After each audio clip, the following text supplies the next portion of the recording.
ये तस्वीर अमेरिकी वैज्ञानिक डॉक्टर जोनास साल्क की है, जिन्होंने वर्ष 1955 में पोलियो की वैक्सीन बनाई थी।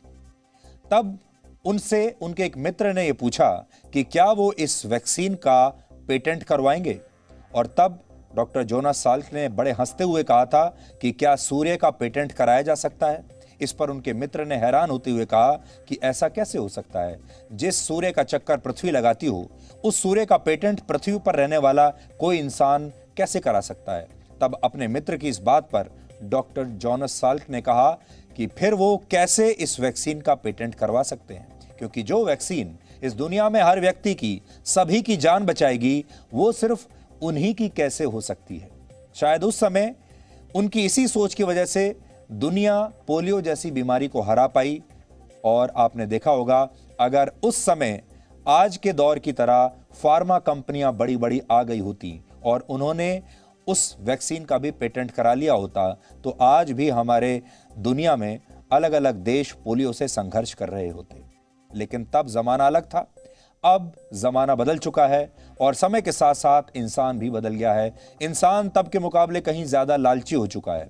इस समय पूरी दुनिया में कोरोना वायरस से लगभग 32 लाख लोग मर चुके हैं और हर रोज बड़ी संख्या में लोग अब भी मर रहे हैं। लेकिन इसके बावजूद इस वैक्सीन के पेटेंट को लेकर अब भी राजनीति हो रही है, संघर्ष हो रहा है, और वैक्सीन बनाने वाली तमाम कंपनियां ये बिल्कुल नहीं चाहती कि उनका ये पेटेंट हटाया जाए और उनकी पैसे छापने की ये जो मशीन है, नोट छापने की जो मशीन है, ये बंद हो जाए। इसलिए आज हम सबसे पहले आपसे इसी विषय पर बात करेंगे, क्योंकि आप इस मुद्दे को समझिए। इस समय पूरी दुनिया और हमारा देश मुसीबत में इसलिए है क्योंकि हमारे देश में भी और दुनिया भर में भी लोग ज्यादा हैं और वैक्सीन कम है और सबको वैक्सीन मिल नहीं रही। और इसी वजह से कई देशों में वैक्सीन की बड़ी भारी कमी है और कई गरीब देशों के पास तो वैक्सीन बिल्कुल भी नहीं है। कई देश ऐसे हैं जिनके पास पैसा नहीं है। और अब यह संकट तभी समाप्त हो सकता है जब हर देश में वैक्सीन उपलब्ध हो, और उपलब्ध तब होगी जब इसका उत्पादन बढ़ जाए, क्योंकि जब सभी देशों में यह वैक्सीन बनाई जाने लगेगी तो इसकी कमी नहीं रहेगी। लेकिन इस काम में पेटेंट एक बहुत बड़ी बाधा है। वैक्सीन पर पेटेंट की वजह से अभी कई देश खुद ये वैक्सीन नहीं बना सकते और बहुत सारी दुनिया की ऐसी कंपनियां हैं, फार्मा कंपनियां, जो इस वैक्सीन को बनाने में सक्षम हैं, लेकिन उन्हें अभी इस वैक्सीन को बनाने का लाइसेंस नहीं मिल रहा है। और आज हम आपसे यही कहना चाहते हैं, और आपको याद होगा पिछले हफ्ते से हम लगातार ये कह रहे हैं कि फ्री लाइसेंसिंग होनी चाहिए, पेटेंट हटा दिया जाना चाहिए, तब ही दुनिया बच पाएगी। दुनिया भर में इस बुरी स्थिति को देखते हुए भारत और दक्षिण अफ्रीका, ये दो देश ऐसे थे जिन्होंने वर्ल्ड ट्रेड ऑर्गेनाइजेशन में एक प्रस्ताव रखा, जिस पर अब अमेरिका ने भी अपनी सहमति दे दी है।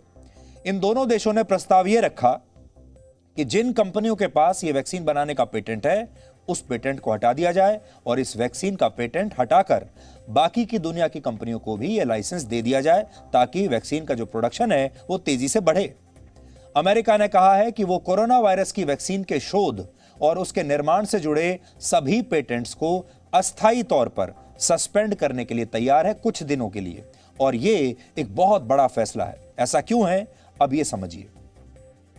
पिछले साल अक्टूबर के महीने में भारत और दक्षिण अफ्रीका ने वर्ल्ड ट्रेड ऑर्गेनाइजेशन को एक प्रस्ताव भेजा, जिसमें दोनों देशों ने कोरोना की वैक्सीन के इंटेलेक्चुअल प्रॉपर्टी राइट्स, जिसे आप आईपीआर कहते हैं, आईपीआर को हटाने की मांग की थी।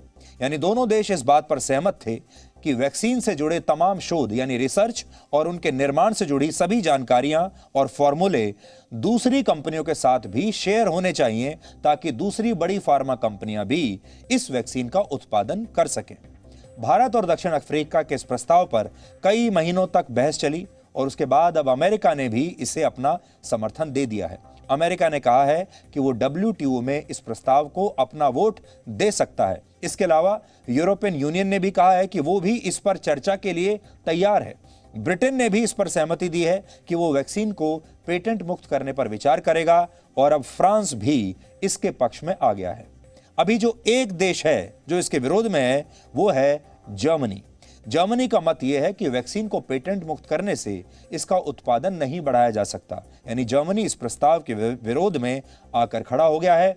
अब यहां समझने की बात यह है कि WTO में भारत और दक्षिण अफ्रीका के प्रस्ताव को पास कराने के लिए सभी देशों का समर्थन चाहिए होगा, लेकिन अब तक ऐसा दिख नहीं रहा है, इसलिए इसमें अभी और समय लग सकता है। अब यहां यह समझना जरूरी है कि ऐसी स्थिति में क्या होगा और क्या वैक्सीन पेटेंट मुक्त हो सकती है। इससे पहले आप यह समझिए कि पेटेंट होता क्या है। तो जब कोई व्यक्ति या कोई कंपनी किसी चीज पर, किसी प्रोडक्ट का आविष्कार अपने शोध के आधार पर, अपने रिसर्च के आधार पर करती है, तो उसे इंटेलेक्चुअल प्रॉपर्टी राइट्स यानी उसे अपनी बौद्धिक संपदा बताते हुए उसका पेटेंट ले लेती है। जब उस व्यक्ति या कंपनी को उस प्रोडक्ट का पेटेंट मिल जाता है तो फिर दुनिया की दूसरी कोई भी कंपनी या कोई भी देश उसकी अनुमति के बिना उस प्रोडक्ट का निर्माण नहीं कर सकता। यानी वैक्सीन पर अभी यही हो रहा है कि जिन बड़ी बड़ी कंपनियों ने इसे विकसित किया है वही इसका उत्पादन कर रही हैं और बाकी की फार्मा कंपनियां उन मशीनों की तरह बन गई हैं जो काम तो कर सकती हैं लेकिन कानूनी बाधाओं की वजह से इस समय बंद पड़ी हैं। इसलिए वैक्सीन से पेटेंट हटाने की मांग लगातार अब दुनिया भर में उठ रही है।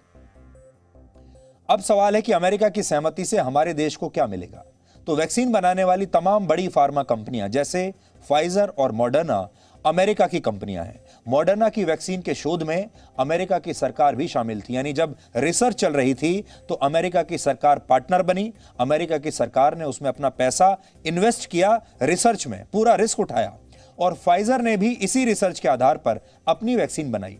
ऐसे में अगर अमेरिका वैक्सीन से पेटेंट हटाने की मांग को मान लेता है तो बाकी देशों पर भी इसका दबाव बढ़ जाएगा, खास तौर पर उन देशों पर जो फाइजर और मॉडर्ना की वैक्सीन अपने लोगों को लगा रहे हैं। और अगर भविष्य में पेटेंट का कानूनी अधिकार हटा लिया जाता है तो सभी देशों की फार्मा कंपनियां वैक्सीन का उत्पादन कर पाएंगी। हालांकि ये इतना आसान नहीं है क्योंकि पहले तो WTO में इस विषय पर सभी सदस्य देशों को सहमति बनानी होगी और अगर किसी तरह से सहमति बनी तो वैक्सीन बनाने वाली बड़ी बड़ी कंपनियां इस मुद्दे को लेकर अंतर्राष्ट्रीय कोर्ट्स में जा सकती हैं और अदालत में ये मामला लंबे समय के लिए उलझ सकता है।